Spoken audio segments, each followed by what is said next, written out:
प्रदेश वासियों को भी मैं बहुत बहुत धन्यवाद करना चाहता हूं कि इतना साथ कांग्रेस पार्टी का पूरे हरियाणा प्रदेश में और देश में देने का काम हुआ है। ये मैं समझता हूं प्रजातंत्र की जीत है, प्रजातंत्र की जय हो। ये लोगों ने देश के संविधान को बचाने का काम किया है, देश की प्रजातंत्र में संतुलन वापस लाने का लोगों ने काम किया है। और मैं समझता हूं जहां तक मेरा लोकसभा क्षेत्र है, ये मेरी जीत नहीं है, ये लोगों की जीत है। लोगों ने, छत्तीस बिरादरी ने ये चुनाव लड़ा, लोगों ने कब चुनाव संभाला, हर व्यक्ति की भावना और हर व्यक्ति का आशीर्वाद मुझे मिला। तो ये मेरा तो केवल नाम मात्र था, ये लोगों की जीत है। मैं रोहतक लोकसभा क्षेत्र वासियों को ये जीत अपनी समर्पित करना चाहता हूं। और मैं समझता हूं कि ये जो आशीर्वाद लोगों ने दिया है, मेरी आत्मा पे इस आशीर्वाद का बोझ अंतिम मेरी सांस तक रहेगा, जिसको मैं हमेशा अपने लिए, रोहतक लोकसभा क्षेत्र वासियों के लिए मैं हमेशा समर्पित रहूंगा। हरियाणा में कांग्रेस उम्मीद नहीं थी कि हर हल्के से लीड मिलेगी, और ये मैं समझता हूं कि इससे बड़ी खुशी की क्या बात हो सकती है। और इसीलिए ये मेरा लक्ष्य था। मैं आपके बीच में एक बात कहता था बार बार कि जीत लक्ष्य नहीं है, लक्ष्य 9 की 9 विधानसभा सीटों पे जीतना है। एक संदेश देना है कि छत्तीस बिरादरी मिलकर प्रदेश के अंदर परिवर्तन की तरफ कदम छत्तीस बिरादरी मिला रही है। और आज ये संदेश रोहतक लोकसभा क्षेत्र वासियों ने दिया है। 9 की 9 विधानसभा सीटों पे जो बढ़त कांग्रेस पार्टी को मुझे मिली है, मैं लोगों का बहुत धन्यवाद करता हूँ। कांग्रेस को कितनी बढ़त है? देखिए ये बहुत बड़ा कांग्रेस पार्टी को एक मैंडेट मिला हरियाणा प्रदेश में। 5 सीट हमें मिली। पिछली बार आपको याद होगा कि एक भी सीट नहीं मिली थी, हमारी 28% वोट थी और केवल 11 विधानसभा क्षेत्रों में कांग्रेस पार्टी आगे थी।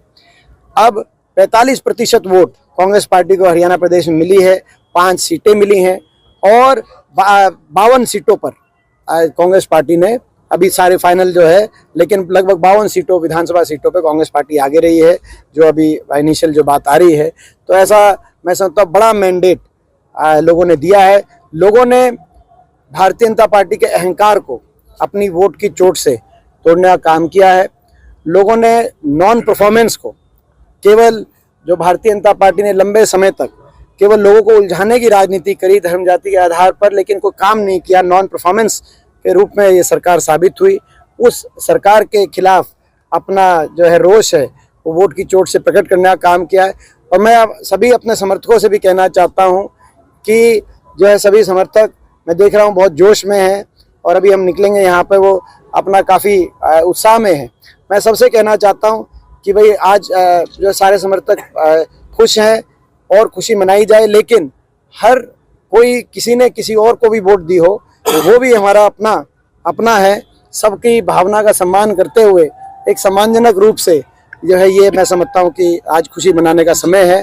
और मैं समझता हूँ क्योंकि सभी जो है, प्रत्येक जो है रोहतक वासी वो हमारा अपना है और इस रूप से कहीं कोई बात नहीं आनी चाहिए कि समर्थक की ये बात आएगी तो वो उस समर्थक को हम अपना समर्थक, ऐसी बात नहीं आनी चाहिए। बहुत बड़ी जीत, कहीं बहुत बड़ी जिम्मेवारी भी बनती है। देखिए मैं लोगों का धन्यवाद करता हूँ कि मैं समझता हूँ कि लगातार 5वीं बार रोहतक लोकसभा क्षेत्र वासियों ने कांग्रेस के कैंडिडेट और विपक्ष के कैंडिडेट के रूप में मेरे को ना सिर्फ हरियाणा बल्कि आसपास के प्रदेशों में भी देखा जाए तो सबसे ज़्यादा मेरे को वोट प्रतिशत के रूप में आशीर्वाद दिया है। 5वें इलेक्शन में आप समझते हैं कि अगले इलेक्शन में ही मुश्किल हो जाता है। पिछले इलेक्शन में भी वोट प्रतिशत कांग्रेस के उम्मीदवार के रूप में लोगों ने मेरे को खूब आशीर्वाद दिया था। तो ये मेरे पास शब्द नहीं है, मेरे पास आप लोगों का धन्यवाद करने के लिए शब्द नहीं है। आप लोगों ने इतनी मेहनत करी, इतनी कड़ी मेहनत करी। मैं देखता था इतनी गर्मी में और इतनी जितनी मेहनत, हम तो फिर भी एक जो है गांव से दूसरे गांव अपनी गाड़ी में बैठ जाते थे, लेकिन आप में से बहुत से लोग तो मोटरसाइकिल पे निकलते थे। और इतनी आप लोगों ने, मीडिया ने इतनी मेहनत करी है, जो धरातल पे जो मीडिया है देश की, उनको भी और प्रदेश की और हमारे खास तौर पे रोहतक लोकसभा क्षेत्र की, उनको भी मैं अपनी तरफ से बहुत बहुत धन्यवाद करता हूँ। एक तस्वीर आपकी आई थी जिसमें भावुक नजर आए थे आप, क्या? मैं समझता हूँ कि वो भावुकता खुशी की भावुकता थी, वो आंसू खुशी के आंसू थे। इंडिया गठबंधन को पूर्ण, जो मैं समझता हूँ कि आप समझ सकते हैं, वो आप जो है मैं समझता हूँ वो आप समझ सकते हैं कि जो है मैं उस बात को मैं शब्दों में नहीं बयान कर सकता। वो भावना जो है मैं समझता हूँ मेरा रोहतक लोकसभा क्षेत्रवासी समझ सकते हैं मेरी वो उस भावना को, और मैं इसको बहुत बड़ी अपनी मैं समझता हूँ लोगों का धन्यवाद करना चाहता हूँ कि 9 की 9 विधानसभा में जो लोगों ने जो है ये मैं समझता हूँ इसमें लोगों का एक आशीर्वाद जो रहा है, 9 की 9 सीटों में हमें बढ़त मिली है। ये कुछ कह रही है, ये बढ़त ये कुछ कह रही है। जहाँ तक हरियाणा की बात है, हरियाणा में ये सरकार अल्पमत में पहले आ चुकी थी।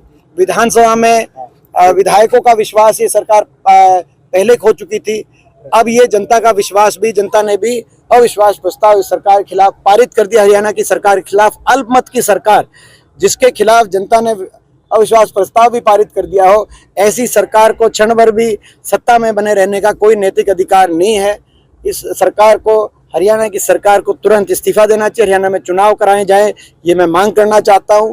और ये सरकार अगर नहीं कराती तो इसको बर्खास्त किया जाए और यहाँ पे हरियाणा के अंदर तुरंत प्रभाव से चुनाव कराया जाए, क्योंकि अब स्पष्ट हो चुका है भारतीय जनता पार्टी के पास केवल 41 विधायकों के जो है मैं समझता हूँ ये सरकार 41 विधायकों पे नहीं चल पाएगी। उनका सहयोगी दल जो रहा था, जिसके अब मैं समझता हूँ कि जिनके साथ गठबंधन टूट गया है, उसके सहयोगी दल को प्रदेश की जनता ने पूर्णतः रिजेक्ट करने का काम किया है। किसी भी सीट पर मैं समझता हूँ उनकी कोई ज्यादा वोट आई नहीं। तो आज ये स्पष्ट हो चुका है कि भारतीय जनता पार्टी की सरकार नैतिकता के आधार पर प्रदेश की सत्ता पर काबिज ना रहे। हम मांग करना चाहते हैं